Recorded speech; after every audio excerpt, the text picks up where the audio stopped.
বন্ধুরা, আমরা সবাই জানি যে ধূমপান বা মদ্যপান স্বাস্থ্যের জন্য ক্ষতিকর, কিন্তু একবার চিন্তা করুন তো, আপনি খুব শখ করে রান্না করতেছেন আর সেই খাবারের স্বাদ বাড়াতে যে মশলাটা আপনি সবজির মধ্যে দিতেছেন সেটা যদি আপনার বা আপনার সন্তানের শরীরে ক্যান্সার ছড়িয়ে দেয়। হ্যাঁ, ঠিক শুনছেন, 2024 সালের এপ্রিল মাসে হংকং আর সিঙ্গাপুরের মতো দেশগুলো ভারতের নাম করা সব মশলা ব্র্যান্ডের উপর নিষেধাজ্ঞা জারি করেছে, অর্থাৎ ব্যান করে দিয়েছে। তারা বলতেছে আমাদের মশলায় এমন এক বিষ পাওয়া গেছে যা সরাসরি মানুষের শরীরে ক্যান্সার তৈরি করে। আজকের ভিডিওতে আমি সহজভাবে বোঝাবো কেন এই মশলাগুলোকে ব্যান করে দেওয়া হলো, সরকার কেন চুপ, আর সব থেকে বড় কথা, আপনি কিভাবে নিজের পরিবারকে এই বিষ থেকে বাঁচাবেন। ভিডিওটা শেষ পর্যন্ত দেখুন, কারণ আজকের তথ্য আপনার জীবনের সব থেকে গুরুত্বপূর্ণ তথ্য হতে পারে। এখন প্রশ্ন হলো, মশলায় মেশানো হচ্ছেটা কি?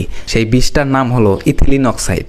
মশলা যখন চাষ হয় তখন তাতে অনেক সময় পোকা বা ব্যাকটেরিয়া থাকে। এই ব্যাকটেরিয়া মারার জন্য বড় বড় কোম্পানিগুলো ইথিলিন অক্সাইড নামের একটা গ্যাস ব্যবহার করে। নিয়ম হলো, এই গ্যাস দিয়ে জীবাণু মারার পর মশলাটাকে খুব ভালো করে পরিষ্কার করতে হয় যাতে গ্যাসের কোনো অংশ মশলায় না থাকে। কিন্তু কোম্পানিগুলো লাভের জন্য এই ধাপটা ঠিক মতো করে না, ফলে মশলার প্যাকেটের ভেতর এই বিষাক্ত গ্যাস থেকে যায়।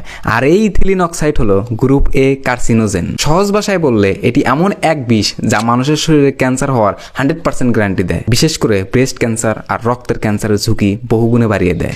ইউরোপীয় ইউনিয়ন গত কয়েক বছরে ভারতের 500-রও বেশি পণ্য ফেরত পাঠিয়েছে। কেন জানেন? কারণ তাদের কাছে মানুষের জীবনের দাম আছে। আমেরিকাতেও এমডিএইচ এর প্রায় 31% মশলা ফেরত পাঠানো হয়েছে, কারণ সেখানে সালমোনেলা নামের এক ভয়ঙ্কর ব্যাকটেরিয়া পাওয়া গেছে।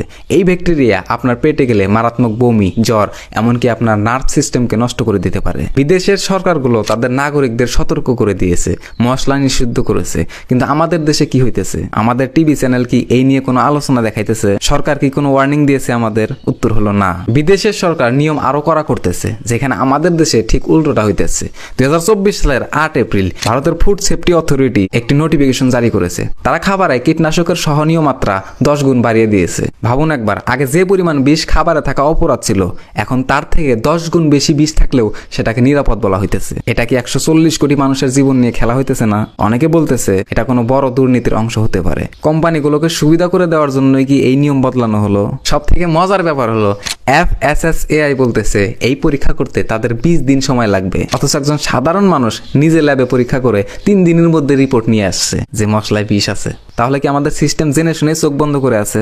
এখন অনেকে হয়তো ভাবতেছেন, আমি তো দামি অর্গানিক মশলা খাই, আমার চিন্তা নেই। কিন্তু ভাই, এখানে একটা কথা বলে রাখি, আপনার জন্য একটা খারাপ খবর আছে। আমেরিকা আর ইউরোপ ভারতের অনেক অর্গানিক পণ্যকেও বিপজ্জনক বলে ঘোষণা করে দিয়েছে, কারণ তাতেও ক্ষতিকর কীটনাশক পাওয়া গেছে। আসলে এখানে সমস্যাটা হইল মূলে। চাষের জমি থেকে শুরু করে স্টোরেজ পর্যন্ত সবখানে কোম্পানিগুলো প্রেসার দেয় যাতে ফলন বেশি হয়, আর তার জন্যই ব্যবহার করা হয় বিষাক্ত কেমিক্যাল। তাহলে বন্ধুরা, উপায় কি? আমরা কি মশলা খাওয়া ছেড়ে দেব?